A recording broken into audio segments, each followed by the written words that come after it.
gambaran tentang sirat. Sirat ini adalah istilah yang digunakan di dalam agama kita, sesuatu yang dibentangkan di atas neraka. Nanti di mahsyar pada saat timbangan amal sudah selesai dan orang-orang kafir sudah dilempar ke neraka, tinggal yang ada di situ di tempat timbangan adalah orang-orang beriman.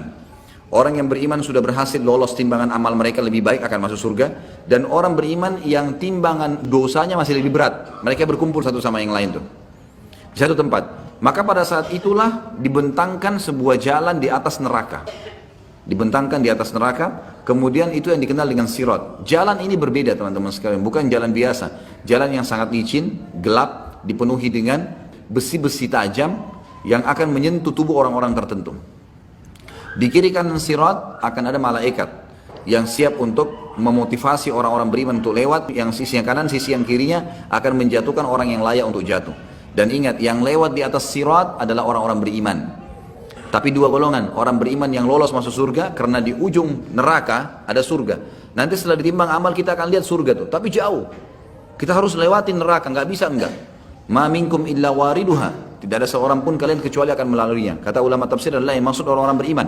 Kita akan lewati neraka, pasti lewat. Dan kita akan melihat bagaimana neraka itu. Panasnya akan kelihatan, teriakan orang, siksaan dan segalanya itu dibentangkan di atasnya. Jadi ibarat kalau bangunan besar, maka ada lubang di atas neraka itu, ada sebuah lubang yang besar yang memang dari situ akan dicemplungin dan dimasukin orang-orang ke neraka, lalu para malaikat memasukkan mereka di pintu-pintu masing-masing dari 7 pintu neraka. Itu akan dimasukkan sesuai dengan siksaan mereka masing-masing, wa na'udzubillah. Nah, nanti kan dibentangkan sirat ini, kemudian akan ada golongan yang beriman yang lolos memang, baik karena tidak ditimbang amalnya lagi, para nabi-nabi, para syuhada, orang-orang soleh yang Allah karuniahi memang luar biasa, waktu yang dipakai untuk ibadah terus dan maksiatnya dia bertaubat. Kemudian anak-anak muslim mereka akan lewat sangat cepat melewatin sirat tersebut. Dan ini umumnya melewatin sirat seperti cepatnya kilat. Kemudian akan ada yang cepatnya seperti kuda, menunggangi kuda, ada yang seperti berlari, dan ada yang berjalan dan dia terkoyak sampai selamat, dan ada juga orang-orang yang merangkak dan akhirnya jatuh. Jadi ada orang beriman yang akan lolos sampai ke depan surga nanti, dan namanya kantara. Dan ada orang-orang beriman yang tadinya memang beriman, tapi mereka dosanya lebih besar, harus lewat neraka dulu. Mereka juga melewati sirat, tapi ini akan jatuh terlebih dahulu. Termasuk nanti akan ada orang beriman yang misal dosanya 100.000, pahalanya 100.000. Lalu Allah Azza wa Jal bantu dia, ya, disucikan, dihilangkan beberapa dosanya sehingga amal solehnya lebih banyak. Nah, dosa yang dimaafkan oleh Allah Subhanahu wa taala ini sudah cukup untuk mengkoyak tubuhnya dengan besi yang tajam di sirat. Dia akan selamat tapi akan terkoyak. Itu semua punya dalil. Kita akan jelaskan dalilnya. Dimulai dari surah Yasin ayat 66. A'udzubillahi minasyaitonir rajim. Walau nasya'u latamasna 'ala a'yunihim fastabaqus sirata fa anna yubsirun. Allah menceritakan tentang sirat itu. Jikalau kami menghendaki, pastilah kami hapuskan mata mereka, lalu mereka berlumba-lumba mencari jalan, maka bagaimana mereka bisa melihatnya? Saksi bahasan fastabaqus sirat. Pada saat mereka mau lewatin sirat, Allah Subhanahu wa taala bisa hilangkan pandangannya. Sebagian ulama tafsir mengatakan dimaksud adalah mereka gelap, tidak bisa lihat sirat itu. Sebagaimana dijelaskan dalam sebuah hadis, sirat adalah jalan dibentangkan di atas neraka Jahannam. Allahu a'lam berapa panjang, karena neraka Jahannam ini luar biasa luasnya. Dan itu gelap dan sangat licin. Kita dengarkan penjelasan Nabi SAW di dalam hadis yang cukup panjang. Hadis ini riwayat Imam Muslim. Abu Hurairah meriwayatkan sabda Rasulullah SAW, Allah akan mengumpulkan manusia, lalu kaum mukminin berdiri hingga surga berada di dekat mereka, kelihatan surga. Ini orang mukmin yang lolos masuk surga nanti, atau ada orang mukmin yang masuk neraka dulu, semuanya akan berdiri hingga surga berada di dekat mereka atau kelihatan oleh pandangan mereka. Lalu mereka mendatangi Adam seraya mengatakan, wahai bapak kami, mohonlah kepada Allah agar dibentangkan surga, bukakan surga itu. Ada jalan sebagai sana, tapi tidak bisa. Mereka lihat sekitarnya nggak ada jalan. Ini neraka, harus dilewati neraka baru sampai ke surga. Maka mereka berkata semuanya, wahai Adam, engkaulah bapak kami, bukakanlah surga untuk kami. Ya. Artinya minta kepada Allah agar dibentangkan surga dibuka dan kami bisa jalan menuju ke sana. Adam alaihissalam menjawab, tidakkah yang mengeluarkan kalian dari surga melainkan karena bapak atau dosa bapak kalian Adam? Aku tidak berhak untuk hal itu. Pergilah kepada anakku Ibrahim, Khalilullah. Beliau pun melanjutkan, kata Nabi SAW, maka Ibrahim mengatakan, aku tidak berhak akan hal itu, aku hanyalah Khalil, kekasih semasa di dunia, tapi di akhirat tidak. Cobalah pergi kepada Musa yang diajak berbicara oleh Allah secara langsung. Mereka pun mendatangi Musa AS, maka ia mengatakan, aku tidak berhak akan hal itu, pergilah kepada Isa. kalimatnya Allah dan ruh darinya, karena tidak ada sperma tapi langsung menjadi manusia, maka dikatakan ruh dari Allah Isa alaihissalam. Isa mengatakan aku tidak berhak akan hal itu. Akhirnya mereka mendatangi atau datang kepada Muhammad sallallahu alaihi wasallam, maka beliau diizinkan serta amanah dan kasih sayang didatangkan. Lalu keduanya berdiri pada dua sisi sirat, sebelah kanan dan sebelah kiri. Orang yang pertama dari kalian berjalan seperti kilat.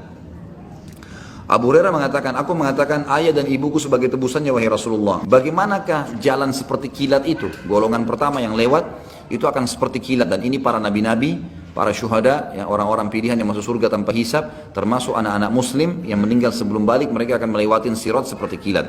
Abu Hurairah bertanya memastikannya, Rasulullah, bagaimana sih jalan seperti kilat itu? Saya ingin memastikan gitu.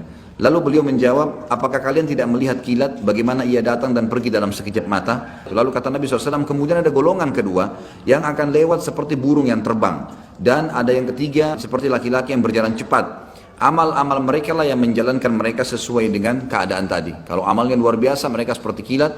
Kalau mereka amalnya sedang, maka ada seperti tadi burung yang terbang, ada yang seperti berlari, dan seterusnya. Sedangkan Nabi SAW, sedangkan Nabi kalian berdiri di atas sirat. Nabi Muhammad SAW akan berdiri di atas sirat dengan hikmah Allah. Seraya berucap, wahai Rabb, selamatkanlah, selamatkanlah, hingga amal-amal hamba menjadi lemah. Jadi ada orang-orang yang lemah amalnya, maka mereka tidak mampu. Sampai seseorang datang tapi tidak kuasa berjalan kecuali dengan merangkak.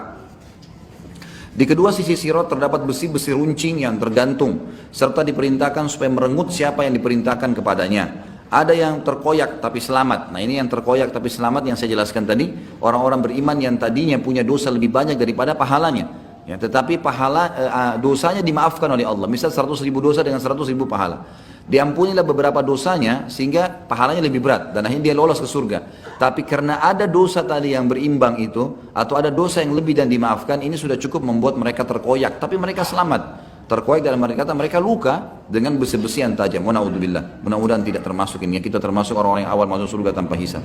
Dan ada yang terjatuh dalam neraka. Dan akhirnya ada yang terjatuh karena dosa mereka sendiri. Demi zat yang jiwa Abu Hurairah berada di tangannya. Ini Abu Hurairah menyampaikan tentang pemahamannya dari hadis Nabi SAW. Demi zat yang jiwa Abu Hurairah ada dalam tangannya, sesungguhnya dasar neraka itu sedalam 70 musim atau 70 tahun. Hadis ini riwayat Imam Muslim. Dari hadis ini kita ambil pelajaran bahwasanya nanti Nabi Muhammad SAW selain memberikan syafaat kubra nanti di hari kiamat untuk Allah datang mengadili manusia, ternyata ada syafaat yang lain di mana Nabi SAW akan diberikan oleh Allah Subhanahu Wa Taala untuk memohon agar dibentangkan jalan sirat di atas neraka dan manusia akan melewatinya, khusus orang-orang yang beriman, baik yang selamat ataupun orang-orang yang akan masuk ke dalam neraka dulu. Riwayat yang lain adalah riwayat Tabarani dengan sanad hasan. Ibnu Mas'ud radhiyallahu anhu mengatakan, sirat dipasang di atas neraka jahanam seperti ketajaman pedang keras, licin lagi menggelincirkan. Di atasnya terdapat besi-besi runcing dari neraka yang menyambar. Ada yang berpegangan lalu jatuh di dalamnya dan terpelanting. Di antara mereka ada yang berjalan seperti kilat dan tidak lama kemudian ia selamat. Ada yang seperti kuda yang berlari. Ada juga orang yang seperti manusia yang sedang berlari. Kemudian ada seperti pria yang sedang berjalan. Kemudian yang terakhir dari mereka adalah orang yang diberi isyarat, ya, yang diberi isyarat oleh neraka. Maksudnya adalah neraka akan dekat sekali dengan dia sehingga dia bisa merasakan panasnya sambil merangkak.